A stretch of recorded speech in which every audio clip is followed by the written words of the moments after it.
So, thank you for tuning into Culture Fix. Today, I am joined by the brilliant Mickey Callisto, who has just released the intergalactic banger Homospace, and he's currently on his headline tour across the UK and Europe. Mickey has impressed with his massive vocals, his really slick productions, heard on singles such as Supernova, Take It Easy, and Slave to the Man. And Mickey joins me today to chat about the music and the tour. So, thanks so much, Mickey. Thanks for having me, Andrew. How you doing? Are you all good? All good, thank you. Yes, I'm really excited to talk because I really love Homospace. It is just such a unique track at the moment, and it has that kind of throwback to sort of like the sort of space disco era. Um, what kind of was the creative process behind that one? I think, the sound for Homospace, first of all, is it was inspired by one of my sort of my Carlin for Mickey Callisto was I was at a rave in Manchester in the White Hotel, and I remember walking in a ski suit, and it was a Italo disco, and obviously, like you said, that sort of that sort of space type of disco feel. That's what it was inspired from musically. A bit of Frankie Goes to Hollywood as well. Yeah, yeah. People can probably see that reference, but yeah, musically, that's what the song's inspired from, really. Yeah, it's funny, isn't it? Because you mentioned Frankie Goes to Hollywood there. It has that kind of sort of strength that like Holly Johnson's vocals have, and your vocals as well. Are they kind of big influences for you? Oh yeah, a lot of like the artists from the 70s and 80s, huge influences on me. I think the reason it is because it's like it's all or nothing with these artists, and it's like if you're gonna do something, you've got to go as extravagant and as in your face as possible. Yeah. And I love that about your the themes that come with your music and the imagery, your cover art. It's really kind of quite well thought out. How much kind of planning goes into that side of things when you're thinking of like shooting the cover art, and also kind of the themes and the music? Is it all kind of planned and quite far in advance? No, to be honest, it depends. Different songs. Some of them I've just thought, oh my God, that's a great shot of me from a photo shoot. The Homo Space one. The stance that I've got, which is very sort of like upright. That's like obviously to represent how proud to be proud of who you are, and sort of to be bold about it. But what I tell everyone, for me, homo space, obviously people make connotations. Is it mainly for gay people? Is it for queer people? It's not just for that. For me, the word homo means as one. And my job and my mission as a songwriter isn't just for the queer community. Like for me, I want the straightest and most butch man in the world to be able to dance on the dance floor with like a drag queen who is just looking totally bombastic. And for me, I want to create unity, and Yeah. that's the sort of unity I want to create with the song. Yeah, and that definitely comes through that idea that this is a safe space for everyone, regardless of, whether you're, a butch man or a drag queen. Like it's that idea of just everyone in a sort of utopia, isn't it? It's really quite Yeah. a nice message to put out there. But Um, the queer community love it. yeah, if it's got high beats per minute, it attracts us. Not quite Lady Gaga, but Um, Thinking of like the kind of the technical side of the song and the kind of the creation of the song, was that quite a long process? What is your kind of creative process like when it comes to the idea, taking it to like the finished track? so I had this eventually for Homo Space especially. Are you on about Homo Space or just in general? Just in general, and I suppose we can talk specifically about Homospace, kind of maybe that's one to go with to start with. I mean, for that one in specifically, I had a melody in my head, and I really didn't know what the title could have been. And the title was actually inspired sort of slightly from Arctic Monkeys had an album Tranquility Hotel Base and Casino, and it was about like a hotel on the moon. So I thought about well, what about a nightclub in space? And then that's when the word "Take me to Homo Space." That was a terrible rendition. That's that's when that came about. But for me. I describe my music as very progressive, progressive pop and Yeah, progressive rock because I want to take people on a journey. I want to have that unpredictability in the music, yeah, and I'm sure it provides it for people definitely. yeah. It is as you say, it is progressive, and I really love that you are, you're choosing really interesting themes and sort of concepts to sing about as well, which is something that really helps your music stand out. Um, it has that euphoric vibe and that kind of really uplifting vibe. Do you find it easier to kind of write and produce uplifting songs, or do you prefer kind of more sort of pensive and deep songs, I suppose? I think definitely most recently more positive songs. I think that comes from because I'm me as a person. I'm very lucky to be at one with myself, but I know that a lot of people still struggle with that in whatever sort of sense it may be. So I feel my job as a songwriter is to try and help people to become that as well. So I think it's got to be positive, but. My life personally, I've had some. I think the reason I'm like it's shaped me is because I've had such an intense life, quite a difficult life. But I think because of that, it shaped me to the way I am. Yeah. You've got the Man on a Mission EP and kind of processes that's coming out quite soon, isn't it? That'll be coming out in 2026. Yes, on Yeah. the on in the like early 2026. And is the plan for Homospace to feature on that, or is it going to kind of be newer songs, or what's the plan for the EP? No, no, I'll put it on Man on the Mission definitely.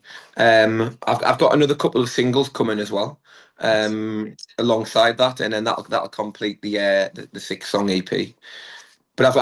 I've got much more in the works after that as well, something bigger. So This is exciting. yeah, I'm also a massive fan of your work with Alex Christensen, and you've done some really great covers. Simply the Best, that version was incredible, and your version of Don't Stop Believing. And then there was that lovely orchestral version of Who Wants to Live Forever. What is it like taking on these iconic songs with him? well, first of all, Alex is one of the most loveliest guys I've ever met. He's very real. He's very supportive of me. And I met him in Germany actually when I was supporting another icon, CMAT. Ah, Yeah. So I was supporting CMAT, and that's when I met Alex, and he was like, "Oh, Mickey, I'd love you to come on tour with me."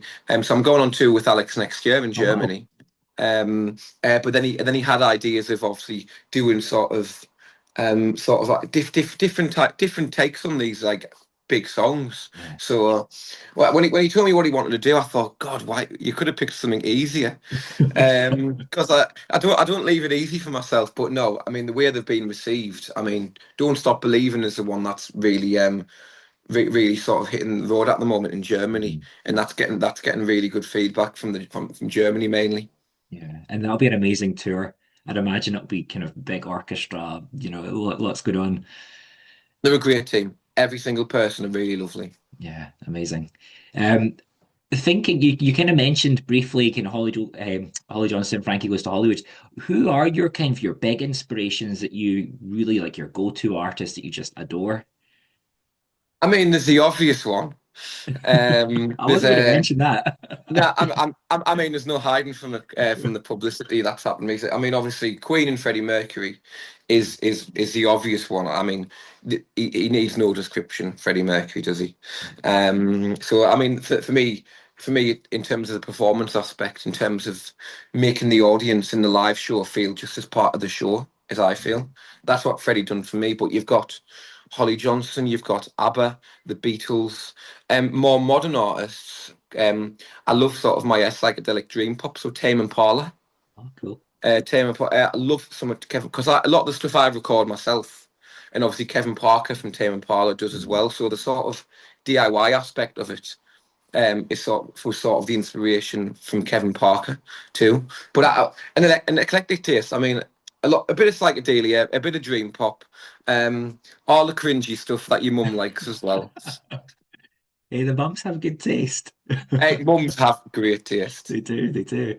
There's nothing quite like the DJ at a sort of function of most kind of middle-aged ladies. They know how to kind of line the tunes up. I'm tempted to go and see Take That actually when they go Uh, back into it. I think yeah. I mean, they have a lot of hits. I don't have to be ashamed of that one. Um, I would love to think back to your first single, "Destructive Love," back in 2021. You've now been kind of performing and touring and releasing lots of music since then. How has your kind of approach to the music world changed since you started out? I mean, it's. I mean, first of all, it's flew over, but I think just keep writing songs. I think um, writing music and lyrics is my release, Mhm. and like most people, of what I've got to say.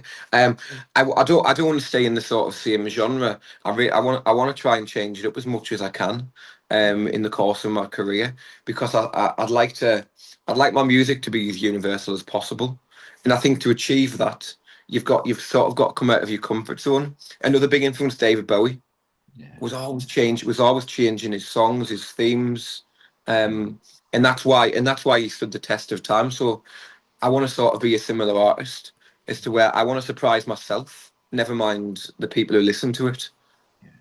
I think that that's such a good comparison as well because obviously he's got different eras and different personas that he kind of almost like relaunched himself after every sort of few years or few albums. It would just be like a completely different take. But the fans were so invested in him as a performer that, everyone has their own era they love, but it's all amazing stuff. Yeah, Yeah. he's legendary. Well, you mentioned another legend there with CMAT. That must have just been the most incredible experience touring with her. Uh, Honestly, she's one of the most loveliest people. What you see on the stage with CMAT is what you get off the stage. She's so lovely. I mean, I always think if she wasn't a singer, she'd be a comedian as well, because she is so funny. But her songwriting, her lyrics, what she stands for, yeah, there's no other word to describe her than icon, because that's what she is. And I suppose good preparation for your own tour. Um, what is a kind of Mickey Callisto live show like? If you could sum up the vibe. Um, I just think it's I like to give like an immersive performance. I want to sort of create like sort of like what a theater show would do. It's not just all like Mhm. that. Like I have a lot. Some of the songs I have a very intimate side to me. So the show will start off, getting people going and riled up. But then I have a part in my show where I've got some ballads that I play. Do you know what I mean, to give myself a break as well? Because by the time I'm absolutely sweating my arse off. And then so yeah, it's a whole experience. Mhm. And that again, it goes back to that universal sort of appeal. Yeah. And there's some people that do like the sort of vulnerable side and the more intimate side, um, and that's what I provided in the show. But ultimately, it's pure escapism and just pure fun. I Yeah. think people want to be entertained, and that's what I want to do for them. And how tricky is it to come up with that, like the order of the set list? Is there a moment where you think, okay, well, let's start high energy, let's take it down a little, let's go back up to high energy? Like, how do you kind of construct that? Um, to be honest, there's not much method in that one. A scientific formula, what? Yeah, yeah. To be honest, I just look at, I think it's sort of trial and error from what I know goes down well on the live shows. So Mhm. when I first started playing shows, um, like for example, Homospace, I know that absolutely goes off, and it's one of the best received ones. So I'll put that at the end.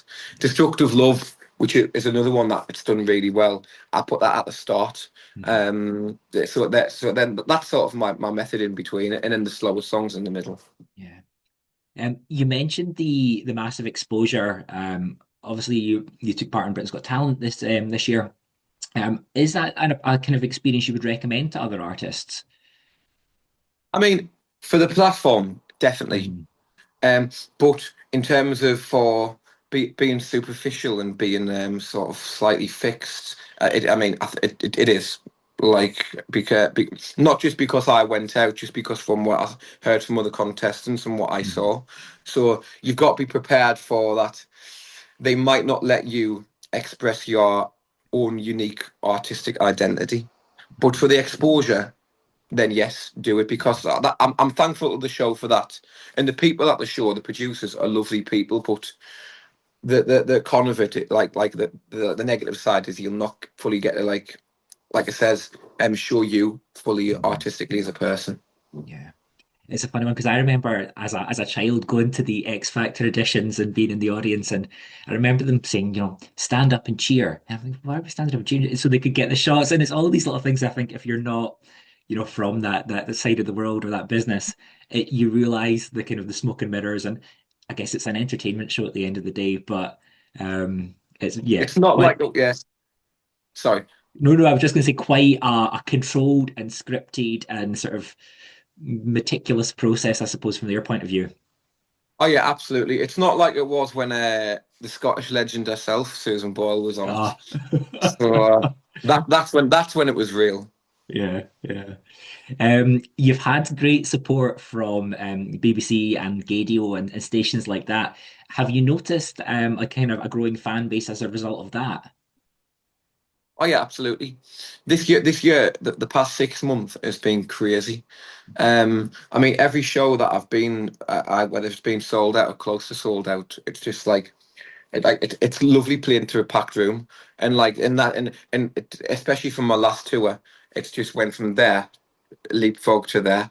Amazing. Um, and also like seeing at the shows like how like the diverse range of people, like people like older people, and younger people, people like it says, queer, like obviously straight, like basically every people from all sorts of backgrounds are at my show, and that's what I want.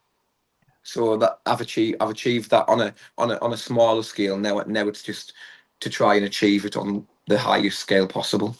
Amazing.